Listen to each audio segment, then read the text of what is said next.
আসসালামু আলাইকুম, আমি আতিকুল্লাহ। ফ্রি বাংলা টিউটোরিয়ালের পক্ষ থেকে আপনাদেরকে স্বাগতম। গত পর্বে আমরা ব্রাশ টুলস নিয়ে কাজ করেছিলাম এবং এখানে আমরা যখন এই ব্রাশটি তৈরি করেছিলাম এবং এটি কালারটি চেঞ্জ করেছিলাম শার্টের, এবং আমরা চেয়েছি আমি যেটি দেখাতে গিয়ে পরে শেষে ভুলে গিয়েছিলাম সেটি হচ্ছে যে এখানে আমার যে হ্যাঙ্গারটি, এই হ্যাঙ্গারটি ব্লু কালার হয়েছে, ইটস ওকে। বাট এটি আহ, আমি যদি আরেকটু ডিপ ব্লু কালার দিয়ে দিতাম তাহলে এই হ্যাঙ্গার যে এখানে রয়েছে এটি অ্যাকচুয়ালি বুঝাই যাইতো না।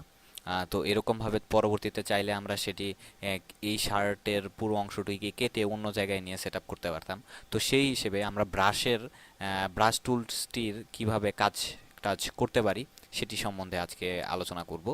তো এখানে দেখুন যে এখানে ব্রাশ টুলসটির যে সাইজ, হার্ডনেস, কতটুকু হার্ড বা হবে, সাইজ কতটুকু হবে, এবং বিভিন্ন অপশন এখানে রয়েছে, সেই অনুযায়ী এটি হচ্ছে 1 নাম্বার। 2 নাম্বার কথা হচ্ছে, আবার আমরা যদি উইন্ডোতে যাই এবং ব্রাশ টুলসের মধ্যে যাই, এখানে দেখবেন অনেকগুলা হাজার হাজার অপশন রয়েছে। সেইখান থেকে আমরা এই ব্রাশ টুলসটি কাজ করতে পারি। এবং কিছু কিবোর্ডের শর্টকাট কি হচ্ছে, যদি ইমেজের মধ্যে রাইট মাউসে ক্লিক করি তাহলে এখান থেকেও আমি এখানে যে আমার কি বলে যেই অপশনটুকু পেয়েছিলাম এগুলো আমরা এখান থেকেও আমরা পেতে পারি, এবং সিম্পলি এন্টার প্রেস করলেই এটি আবার চলে যাবে এবং আমার সেটি শর্টকাটে দ্রুত কাজ করতে পারলাম। আমি যদি কিবোর্ডে যে থার্ড ব্র্যাকেট যেটিকে বলা হয় সেটি, শুরু থার্ড ব্র্যাকেট যেটি, এটির মধ্যে ক্লিক করি তাহলে আমার ব্রাশটি ছোট হবে, মাউসের পয়েন্টের দিয়ে দেখতে পাচ্ছেন। আবার আমি যদি থার্ড ব্র্যাকেট কি যেটি রয়েছে ওই থার্ড ব্র্যাকেট কিবোর্ডে এটিকে বড় করি তাহলে আমার মাউসের পয়েন্টারটি এরকমভাবে বড় হবে।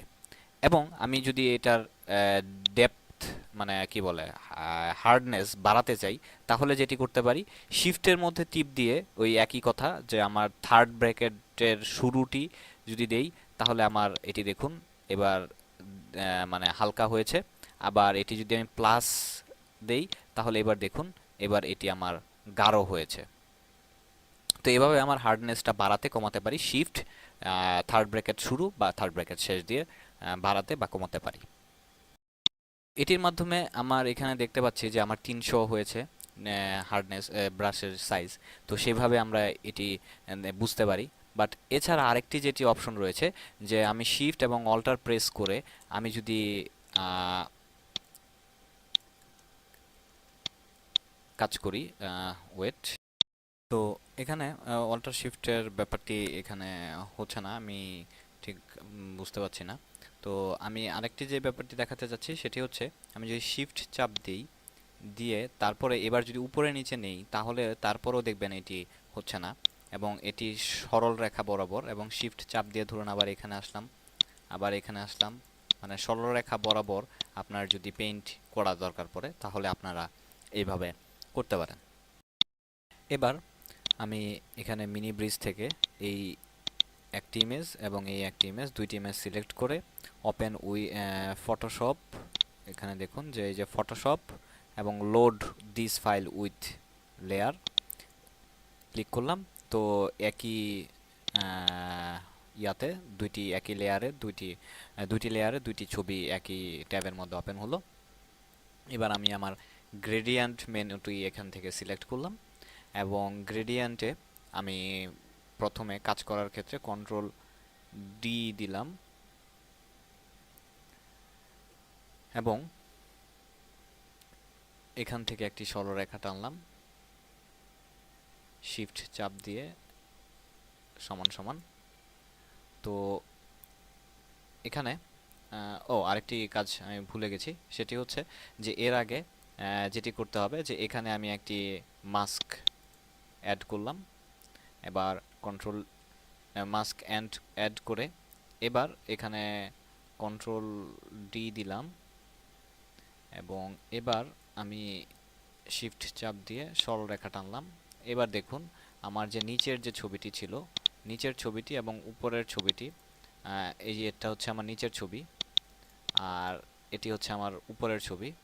তো সেই নিচের ছবি এবং এই উপরের ছবি, এই দুটি ছবি একটি আরেকটির মধ্যে এখানে চলে এসছে। এবং এখান থেকে আমার আরও স্টাইল যেটি আমরা চাই সেই অনুযায়ী আমার স্টাইল যেটি আমাদের দরকার সেই অনুযায়ী সেই স্টাইল করে এখানে যদি আমি এটিকে সাদা করে দেই এবং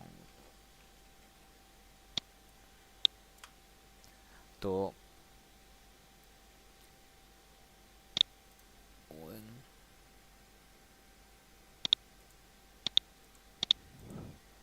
তো এরকমভাবে আমি আমার যে লেয়ারটি যেরকমভাবে সিলেক্ট করব সেই অনুযায়ী আমার সেই ছবিটি দেখা যাবে। তো এইভাবে দেখুন যে আমি একটি ছবির উপর আরেকটি ছবি এরকমভাবে ওভারল্যাপ করতে পারি এবং সেটি করার ক্ষেত্রে সিম্পলি আপনাকে গ্রেডিয়েন্ট সিলেক্ট করে আপনার এখানে কন্ট্রোল ডি, আমি ভুল বলেছিলাম, শুধু ডি, জাস্ট কন্ট্রোলটা হাতের মধ্যে চলে আসছিল, তো ডি প্রেস করে আপনার এনশিওর করতে হবে যে বাই ডিফল্ট যেইটি থাকে সেটি আপনি এনশিওর করেছেন। এরপর এখানে একটি মাস্ক অ্যাড করে আপনি সরলরেখা টেনে এটিকে এখানে শো করতে পারেন। আপনি চাইলে এখান থেকে এটি ডান থেকে বামে, আবার বাম থেকে ডানে যেরকমভাবে আপনি চান সেরকমভাবে আপনি আপনার সেই ছবিটিকে যেরকম অ্যাকচুয়ালি আপনি চান সেরকমভাবে একটি আরেকটির উপরে আমরা অ্যাড করতে পারি। তো এবার আমরা আরেকটি নতুন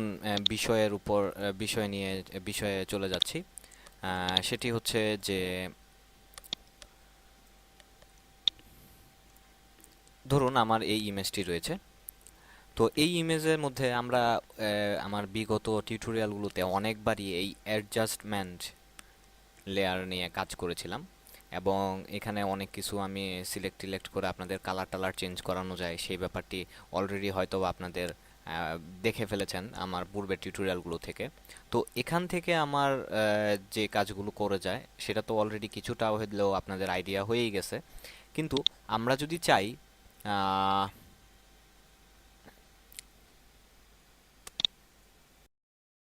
এই লেয়ারের মধ্যে গিয়ে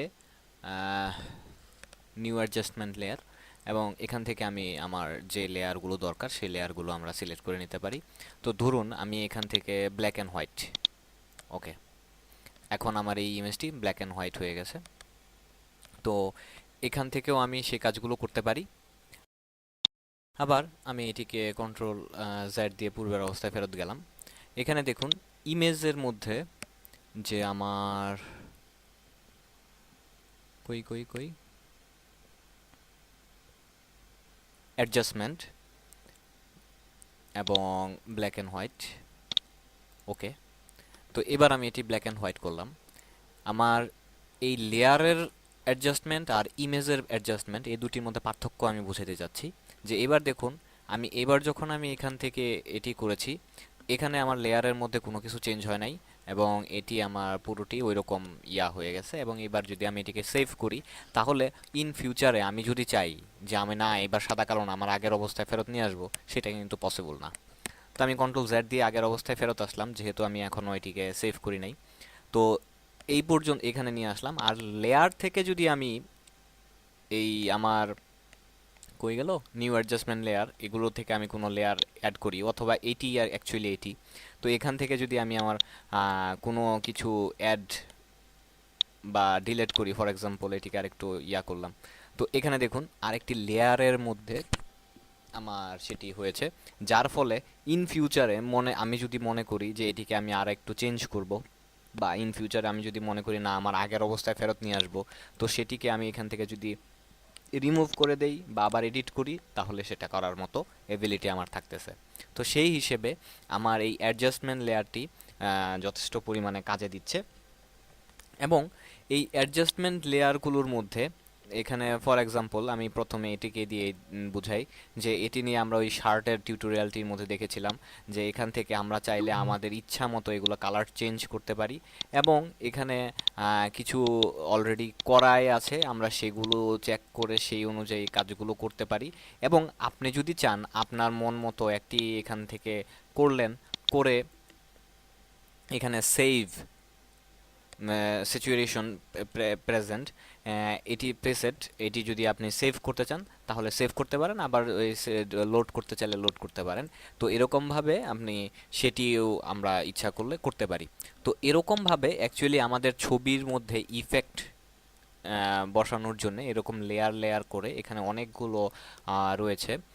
তো লেয়ার লেয়ারগুলো করে আমরা এগুলা করতে পারি, এবং এখানে আমাদের এই সেটির আবার অপাসিটি চেঞ্জ করতে চাইলে, এবং এখানে নর্মাল ডার্কেন সেই সম্বন্ধে আরও কিছু রয়েছে।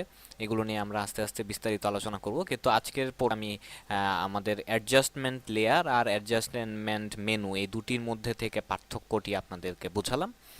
আশা করি পরবর্তী টিউটোরিয়ালে আপনারা আমাদের সাথেই থাকবেন। ধন্যবাদ।